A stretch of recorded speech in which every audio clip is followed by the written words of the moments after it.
ओम शांति। आज 18 अक्टूबर 2025 और आज से दीपावली का पावन पर्व आरंभ हो रहा है। सभी भाई बहनों को दीपावली की बहुत बहुत हार्दिक शुभकामनाएं। हर एक का आत्मिक दीप जग जाए और विश्व के अंदर नई दुनिया का प्रकाश हम फैलाएं। नई दुनिया, सतयुगी दुनिया, स्वर्ण युग आरंभ हो जल्दी से जल्दी। उसके लिए हर आत्म रूपी दीपक जग रहे। ऐसे जगमगाती दीपावली सभी को बहुत बहुत मुबारक हो। आज के बाबा के मधुर महावाक्य है, देह अभिमान और आत्म अभिमान दोनों का अंतर क्या है। देह अभिमान में जब इंसान आता है तो बेहद के बेसमझदार बन जाता है। आत्म अभिमानी बनना अर्थात समझदार बनना। और इसलिए बाबा कहते हैं घड़ी घड़ी अपने अंदर इस बात को रिवाइज करते रहो, मैं देह नहीं आत्मा हूं। जितना इस बात को अंदर में पक्का करते जाएंगे उतना ही धीरे धीरे आत्मिक स्थिति पक्की होती जाएगी और अवस्था बहुत अच्छी रहेगी। तो सुनते हैं आज के बाबा के अनमोल मधुर महावाक्य। ओम शांति। मीठे बच्चे, आत्म अभिमानी होकर बैठो, अंदर घोटते रहो, मैं आत्मा हूं। देही अभिमानी बनो, सच्चा चार्ट रखो तो समझदार बनते जाएंगे, बहुत फायदा होगा। आज की मुरली से प्रश्न है, बेहद के नाटक को समझने वाले बच्चे किस एक लॉ नियम को अच्छी रीति समझते हैं? उत्तर है, यह अविनाशी नाटक है। इसमें हर एक पाठधारी को पाठ बजाने अपने समय पर आना ही है।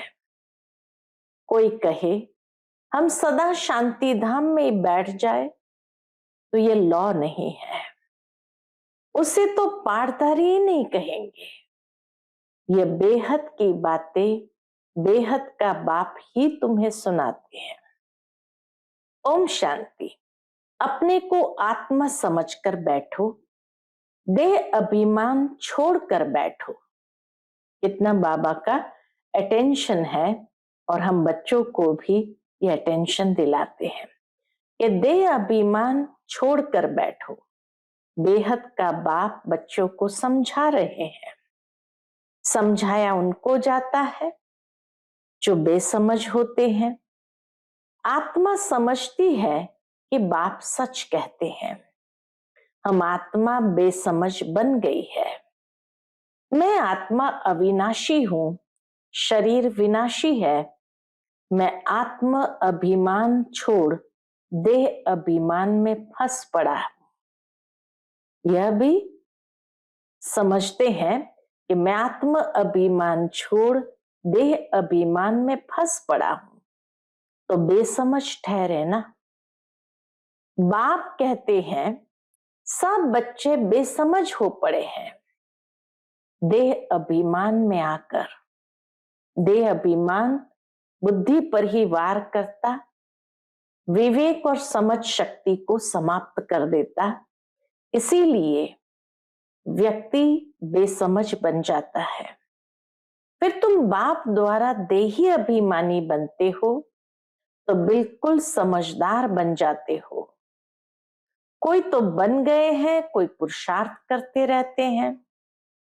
आधा कल्प लगा है बेसमझ बनने में। द्वापर से कलयुग अंत तक आधा कल्प लगा है बेसमझ बनने में। इस अंतिम जन्म में फिर समझदार बनना है। आधा कल्प से बेसमझ होते होते 100% बेसमझ बन जाते हैं। देह अभिमान में आकर ड्रामा प्लान अनुसार तुम गिरते आए हो, द्वापर से ही गिरते आए।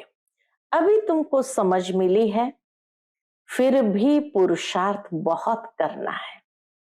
समझ मिल जाने से नहीं होता है, समझ के साथ साथ उसको अप्लाई करना यानी पुरुषार्थ बहुत करना है, क्योंकि बच्चों में दैवी गुण भी चाहिए। तो देही अभिमानी होंगे, आत्म अभिमानी होंगे तो दैवी गुण भी जरूर आएंगे। बच्चे जानते हैं हम सर्व गुण संपन्न 16 कला संपूर्ण थे, फिर इस समय निर्गुण बन पड़े हैं, कोई भी गुण नहीं रहा है। तुम बच्चों में भी नंबरवार पुरुषार्थ अनुसार इस खेल को समझते हैं। हर एक अच्छी तरह नहीं समझते, हर एक की बुद्धि जितनी जितनी रिफाइन होती जाती है उस अनुसार इस बेहद के नाटक को भी समझते हैं। समझते समझते भी कितने वर्ष हो गए हैं, फिर भी जो नए हैं वो अच्छे समझदार बनते जाते हैं, औरों को भी बनाने का पुरुषार्थ करते हैं। कोई ने तो बिल्कुल नहीं समझा है, बेसमझ के बेसमझ ही है। बाप आए ही है, इसलिए बाप आए ही है समझदार बनाने। बच्चे समझते हैं माया के कारण हम बेसमझ बने हैं। हम पूज्य थे तो समझदार थे, फिर हम ही पुजारी बन बेसमझ बने हैं। आदि सनातन देवी देवता धर्म प्राय लोप हो गया है, इनका दुनिया में किसको भी पता नहीं है। ये लक्ष्मी नारायण कितने समझदार थे, राज्य करते थे। बाप कहते हैं ततत्वम, तुम भी अपने लिए ऐसे समझो। ये बहुत बहुत समझने की बातें हैं, सिवाय बाप के कोई समझा ना सके। अभी महसूस होता है बाप ही ऊंचते ऊंच समझदार ते समझदार होगा ना। एक तो ज्ञान का सागर भी है, सर्व का सदगति दाता भी है, पतित पावन भी है। बाप समझदार कैसे बनाते, तो बाबा ज्ञान का सागर है, सर्व का सदगति दाता भी है, पतित पावन भी है। एक की ही महिमा है। इतने ऊंचते ऊंच बाप आकर के बच्चे बच्चे कह कैसे अच्छी रीति समझाते हैं।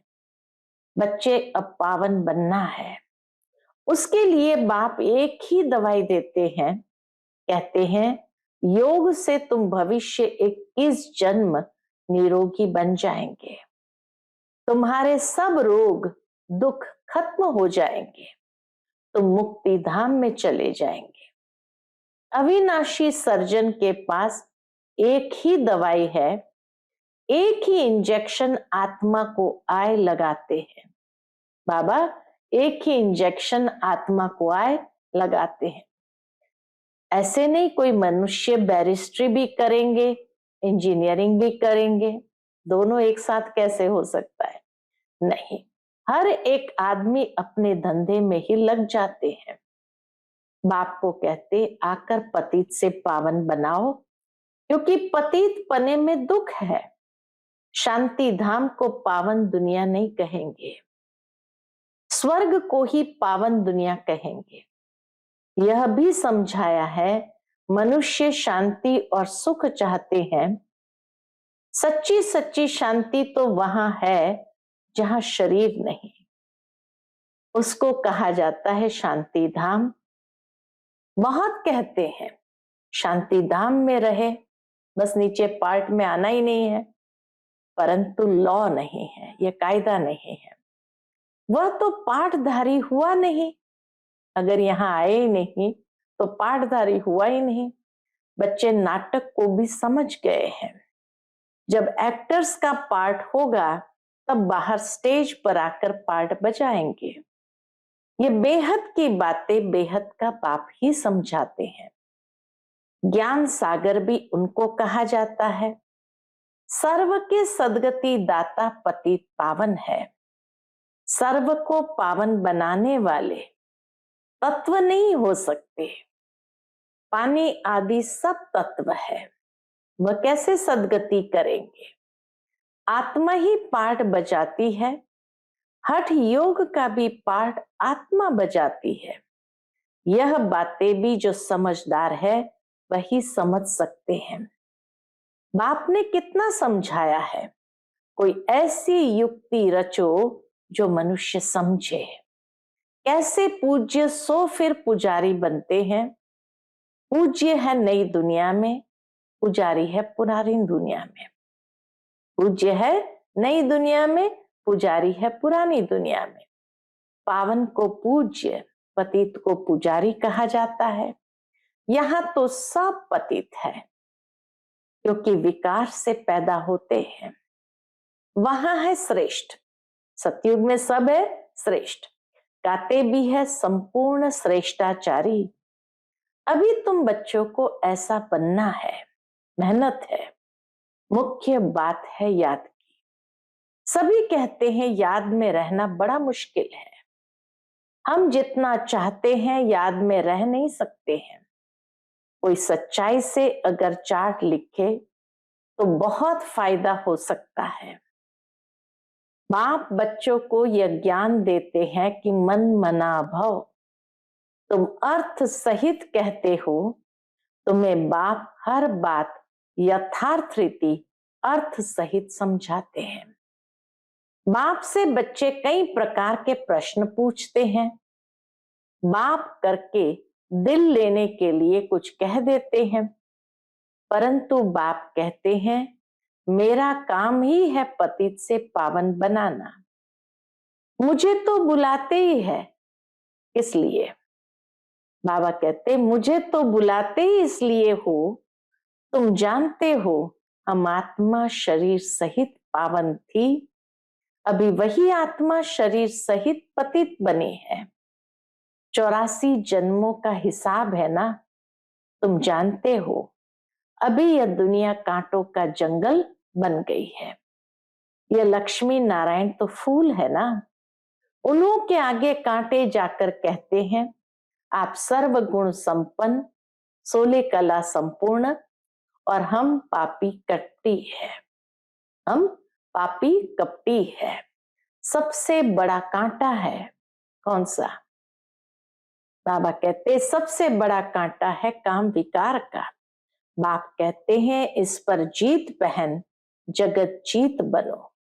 मनुष्य कहते हैं भगवान को कोई न कोई रूप में आना है, भागीरथ पर विराजमान हो आना है। भगवान को आना ही है, इसलिए पुरानी दुनिया को नया बनाने, नई दुनिया को सतो प्रधान, पुरानी दुनिया को तमो प्रधान कहा जाता है। जबकि अभी पुरानी दुनिया है तो जरूर बाप को आना ही पड़े। बाप को ही रचयिता कहा जाता है।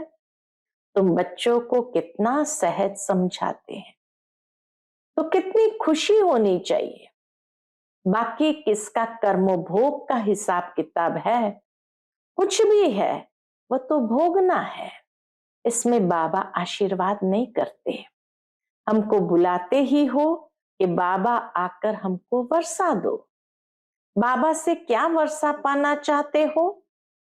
मुक्ति, जीवन मुक्ति का।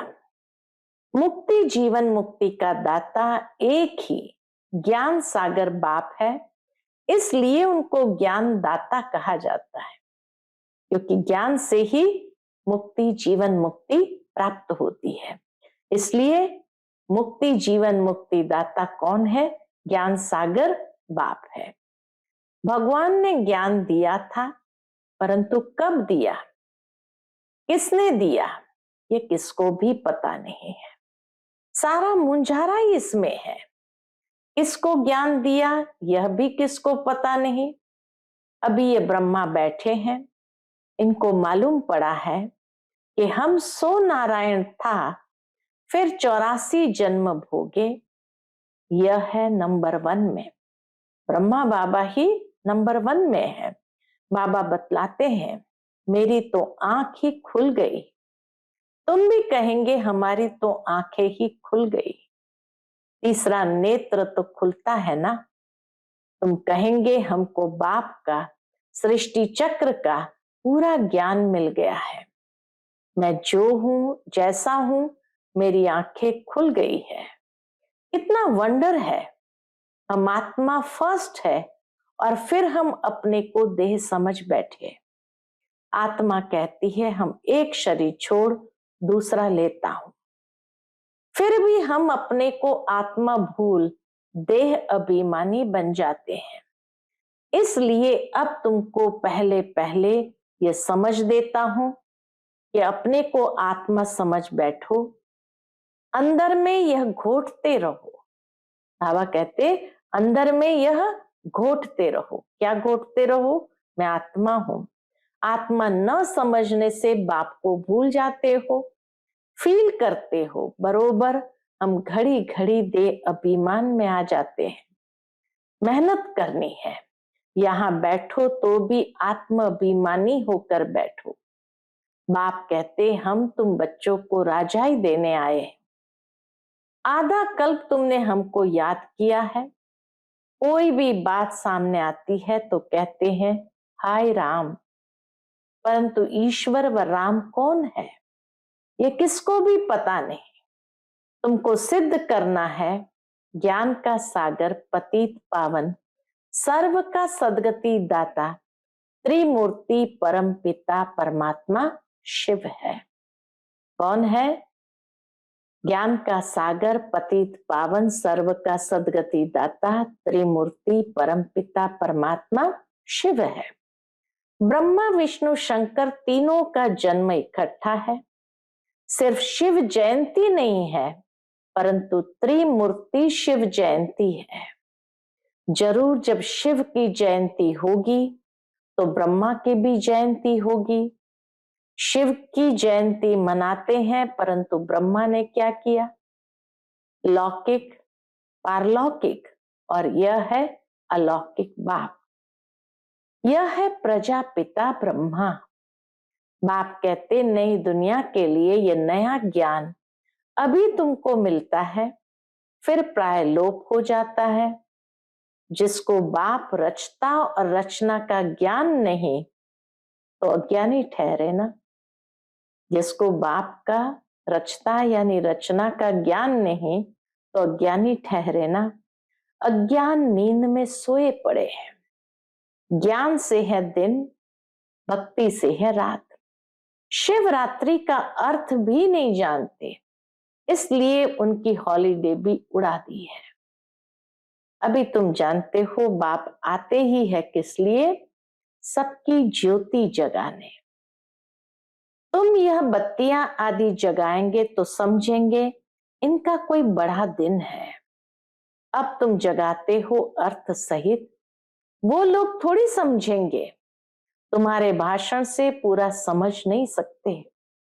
अभी सारे विश्व पर रावण का राज्य है। यहां तो मनुष्य कितने दुखी है। रिद्धि सिद्धि वाले भी बहुत तंग करते हैं।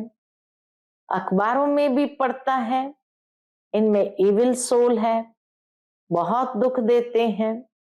बाबा कहते इन बातों से तुम्हारा कोई कनेक्शन नहीं। बाप तो सीधी बात बताते हैं, बच्चे तुम मुझे याद करो तो तुम पावन बन जाएंगे, तुम्हारे सब दुख दूर हो जाएंगे। बाबा को याद करो तो पावन बन जाएंगे और सब दुख दूर हो जाएंगे। अच्छा, मीठे मीठे सिकिलते बच्चों प्रति माता पिता बाप दादा का याद प्यार और गुड मॉर्निंग। रूहानी बाप की रूहानी बच्चों को नमस्ते। हम सब रूहानी बच्चों की रूहानी माता पिता बाप दादा को याद प्यार, गुड मॉर्निंग और नमस्ते नमस्ते। शुक्रिया बाबा, शुक्रिया। आज की मुरली से धारणा के लिए मुख्य सार है। पहली पॉइंट, यथार्थ रीति बाप को याद करने व आत्म अभिमानी बनने की मेहनत करनी है। सच्चाई से अपना चार्ट रखना है, इसमें ही बहुत बहुत फायदा है। दूसरी पॉइंट, सबसे बड़ा दुख देने वाला कांटा कौन सा है? सबसे बड़ा दुख देने वाला कांटा काम विकार है। इस पर योग बल से विजय प्राप्त कर पतित से पावन बनना है। बाकी किन्हीं भी बातों से तुम्हारा कनेक्शन नहीं, बाकी अन्य कोई भी बातों से तुम्हारा कनेक्शन नहीं है। आज का बाप दादा का मधुर वरदान हम बच्चों के प्रति है, प्रैक्टिकल जीवन द्वारा परमात्मा ज्ञान का प्रूफ देने वाले धर्म युद्ध में विजयी भव। प्रैक्टिकल जीवन द्वारा परमात्मा ज्ञान का प्रूफ देने वाले धर्म युद्ध में विजयी भव। अभी धर्म युद्ध की स्टेज पर आना है। उस धर्म युद्ध में विजयी बनने का साधन क्या है?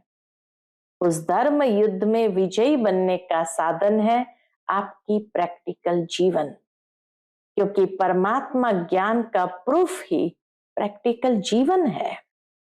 आपकी मूरत से ज्ञान और गुण प्रैक्टिकल में दिखाई दे, क्योंकि आजकल डिस्कस करने से अपनी मूरत को सिद्ध नहीं कर सकते, लेकिन अपनी प्रैक्टिकल धारणा मूरत से 1 सेकंड में किसी को भी शांत करा सकते हैं। आज का स्लोगन है, आत्मा को उज्जवल बनाने के लिए परमात्मा स्मृति से मन की उलझनों को समाप्त करो। आत्मा को उज्जवल बनाने के लिए परमात्मा स्मृति से मन की उलझनों को समाप्त करो। फिर आज मातेश्वरी जी के अनमोल महावाक्य सुनेंगे। 2 टॉपिक पर मम्मा ने मुरली चलाई है। पहली टॉपिक है, योग से ही मुक्त होने की शक्ति मिलती है। योग से ही मुक्त होने की शक्ति मिलती है। पहले पहले तो अपने को एक मुख्य पॉइंट ख्याल में अवश्य रखनी है। पहले पहले तो अपने को एक मुख्य पॉइंट ख्याल में अवश्य रखनी है। जब इस मनुष्य सृष्टि झाड़ का बीज रूप परमात्मा है, तो उस परमात्मा द्वारा जो नॉलेज प्राप्त हो रही है वो सब मनुष्य के लिए जरूरी है। सभी धर्म वालों को यह नॉलेज लेने का अधिकार है। भल हरेक धर्म की नॉलेज अपनी अपनी है, हरेक का शास्त्र अपना अपना है, हरेक की मत अपनी अपनी है, हरेक का संस्कार अपना अपना है, लेकिन ये नॉलेज सबके लिए है।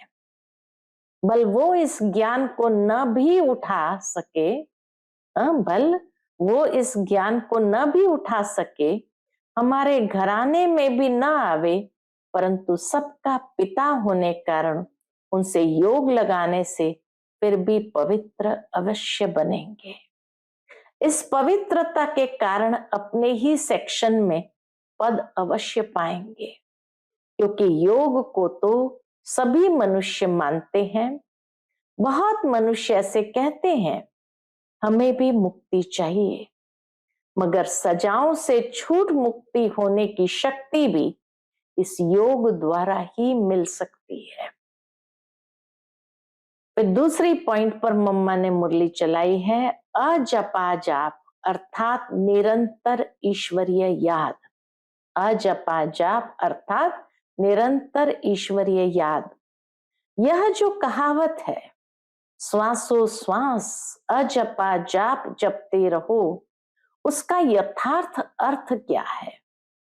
जब हम कहते हैं अजपा जाप, तो इसका यथार्थ अर्थ है जाप के बिगर श्वासों श्वास अपना बुद्धि योग अपने परम पिता परमात्मा के साथ निरंतर लगाना, और ये ईश्वरीय याद श्वासों श्वास कायम चलती रहे।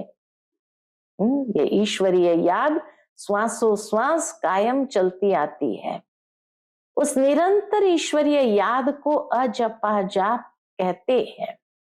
बाकी कोई मुख से जाप जपना अर्थात राम राम कहना, अंदर में कोई मंत्र उच्चारण करना, यह तो निरंतर चल नहीं सकता। वो लोग समझते हैं हम मुख से मंत्र उच्चारण नहीं करते, लेकिन दिल में उच्चारण करना यह है अजपा जाप। परंतु यह तो सहज एक विचार की बात है, जहां अपना शब्द ही अजपा जाप है, जिसको जपने की भी जरूरत नहीं है। आंतरिक बैठ कोई मूर्ति का ध्यान भी नहीं करना है, ना कुछ सिमरन करना है, क्योंकि वह भी निरंतर खाते पीते रह नहीं सकेंगे। लेकिन हम जो ईश्वरीय याद करते हैं वही निरंतर चल सकती है, क्योंकि यह बहुत सहज है। जैसे समझो बच्चा है, अपने बाप को याद करता है तो उसी समय बाप का फोटो सामने नहीं लाना पड़ता है, लेकिन मनसा वाचा कर्मणा बाप के सारे ऑक्यूपेशन एक्टिविटी गुणों सहित याद आता है। बस वह याद आने से बच्चे की भी जो एक्ट चलती है, तब ही सन शोज फादर कहेंगे। वैसे अपने को भी और सबकी याद दिल भीतर से मिटाए, उस एक की असली पारलौकिक परमपिता परमात्मा की याद में रहना है। इसमें उठते बैठते खाते पीते निरंतर याद में चल सकते हैं। उस याद से ही कर्मातीत बनते हैं। तो इस नेचुरल याद को ही अजपा जाप कहते हैं। इस नेचुरल याद को ही अजपा जाप कहते हैं। अच्छा, ओम शांति। आज का व्यक्त इशारा है, स्वयं और सर्व के प्रति मनसा द्वारा योग की शक्तियों का प्रयोग करो। इसके अंतर्गत अभ्यास की प्रयोगशाला में बैठ योग का प्रयोग करो तो एक बाप का सहारा और माया के अनेक प्रकार के विघ्नों का किनारा अनुभव करेंगे।